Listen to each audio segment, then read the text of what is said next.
Swastiastu. Assalamualaikum warahmatullahi wabarakatuh. Shalom, namo buddhaya, dan salam sejahtera bagi kita semua.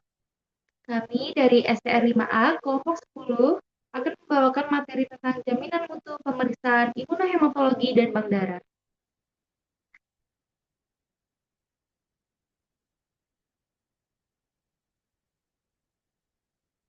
Sebelum itu, izinkan saya untuk memperkenalkan anggota kelompok kami. Dengan saya sendiri, Madedina Sanjiwani dengan akhiran NIM 040, rekan saya Ervin Susanti dengan akhiran NIM 003, Kemang Trisna Windari dengan akhiran NIM 038, dan Tika Dewi Karisma Dewi dengan akhiran NIM 041.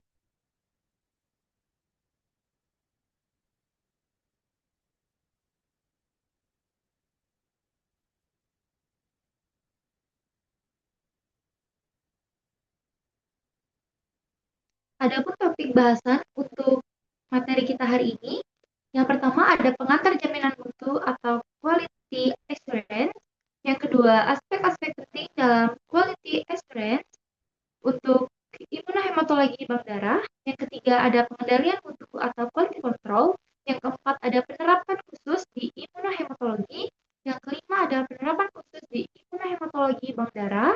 Dan yang terakhir, ada tantangan dan rekomendasi untuk penerapan di laboratorium atau bank darah.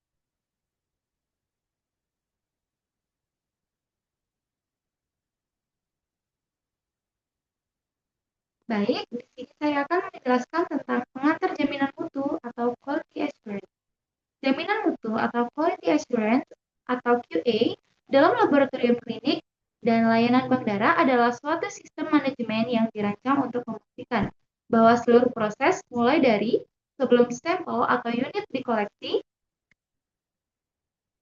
atau pre-analitik, saat analitik, pengujian, hingga setelah hasil atau produk darah diserahkan ke pengguna atau pasien atau post-analitik dilaksanakan secara sistematis, terdokumentasi, dan terkendali, sehingga memberikan hasil yang andal, akurat, dan aman. QA bukan hanya pengujian kontrol kualitas atau quality control atau QC saja, tapi mencakup seluruh manajemen sistem mutu, seperti pelatihan, validasi metode, pengendalian reagen, dokumentasi, audit, analisis kesehatan, dan perbaikan berkelanjutan. Baik, selanjutnya akan dilanjutkan oleh rekan saya.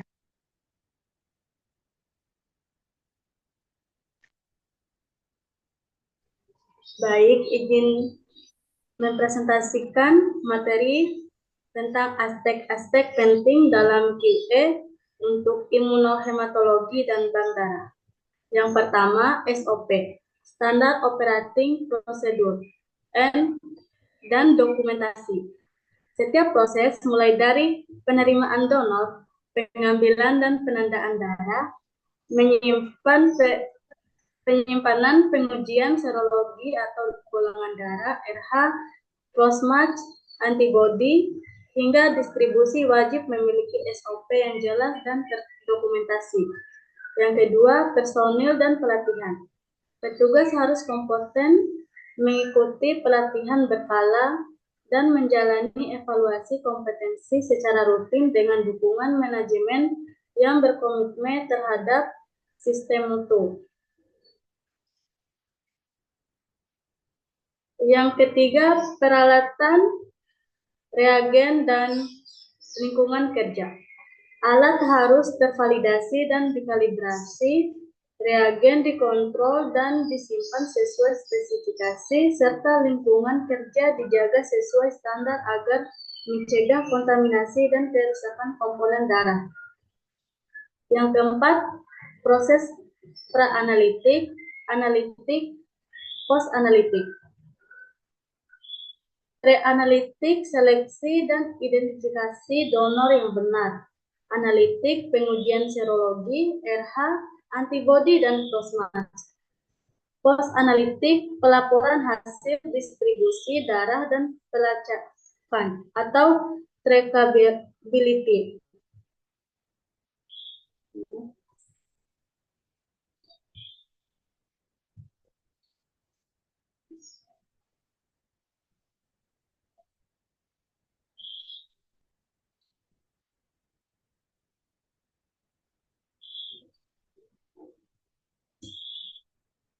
Yang kelima, pengendalian mutu atau quality control. Dilakukan secara rutin dengan kontrol positif dan negatif, pemantauan stabilitas metode dan evaluasi hasil uji antar periode.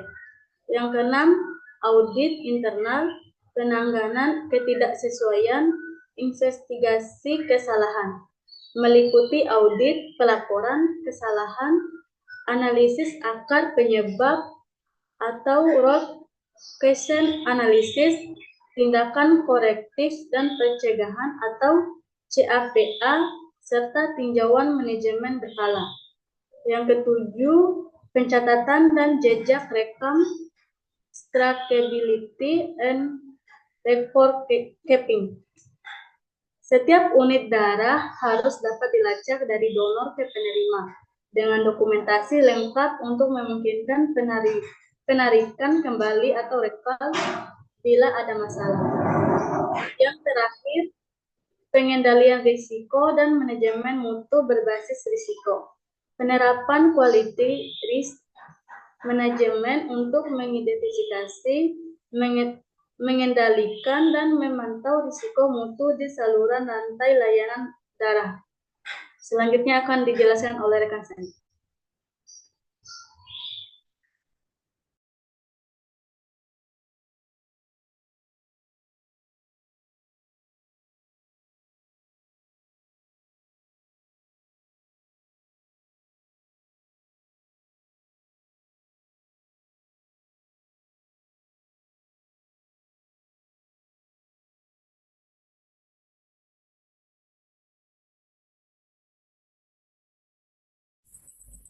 Baik, materi selanjutnya yaitu penerapan khusus di imunohematologi.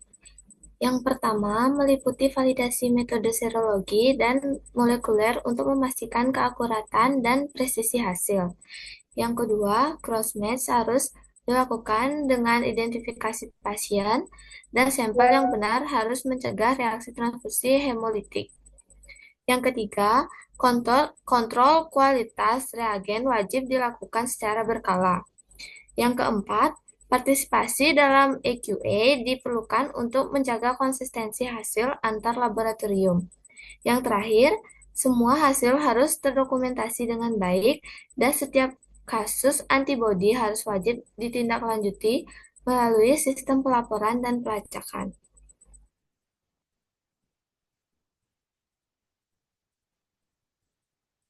Selanjutnya, penerapan khusus di bank darah. Yang pertama, seleksi donor. Memastikan donor memenuhi kriteria medis, melakukan wawancara, pemeriksaan fisik, pengecualian donor yang tidak layak, dan dokumentasi deferral donor.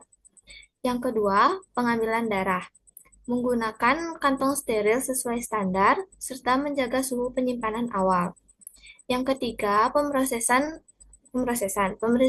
pemisahan komponen darah seperti eritrosit, plasma, dan trombosit, serta validasi kualitasnya. Yang keempat, penyimpanan dan distribusi. Mengikuti ketentuan suhu, rotasi stok, dan waktu penyimpanan yang tepat. Yang kelima, transfusi. Pastikan identifikasi pasien, sampel pratransfusi, pengawasan selama transfusi, serta pemantauan reaksi transfusi dengan sistem hemovigilance. Yang terakhir, bila ditemukan kesalahan atau unit tidak layak, dilakukan recall dan pelacakan untuk menjamin keamanan pasien. Sekian dari saya, akan dilanjutkan oleh rekan saya.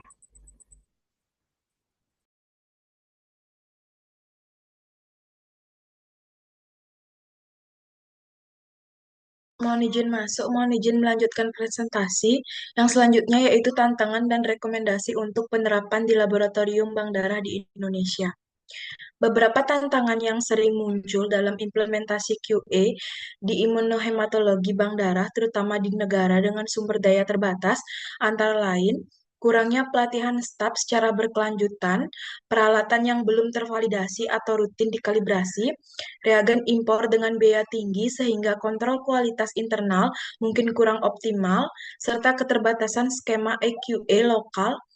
Maka rekomendasi untuk meningkatkan mutu meliputi yang pertama, meningkatkan komitmen manajemen atau pimpinan untuk menyediakan sumber daya, alat, reagen, dan pelatihan, menegakkan budaya mutu di seluruh staf. Yang kedua, memastikan dokumentasi dan SOP terupdate serta mudah diakses oleh seluruh pengguna laboratorium.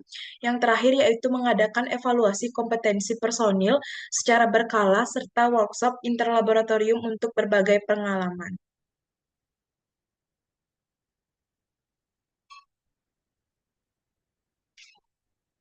Yang selanjutnya yaitu tantangan rekomendasi untuk penerapan di laboratorium bank darah di Indonesia. Yang pertama yaitu mengikuti skema EQE nasional atau internasional untuk pengujian imunohematologi dan transfusi darah.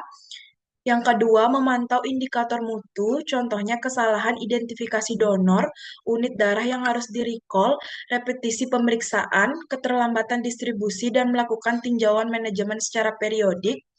Yang ketiga yaitu memanfaatkan sistem audit internal dan analisis kesalahan atau near miss untuk mengidentifikasi risiko dan mengimplementasikan CAPA. Yang terakhir yaitu mengintegrasikan sistem hemovigilance supaya kejadian transfusi atau donor yang tidak layak bisa dilacak dan dianalisis untuk perbaikan sistem. Untuk selanjutnya saya serahkan ke moderator.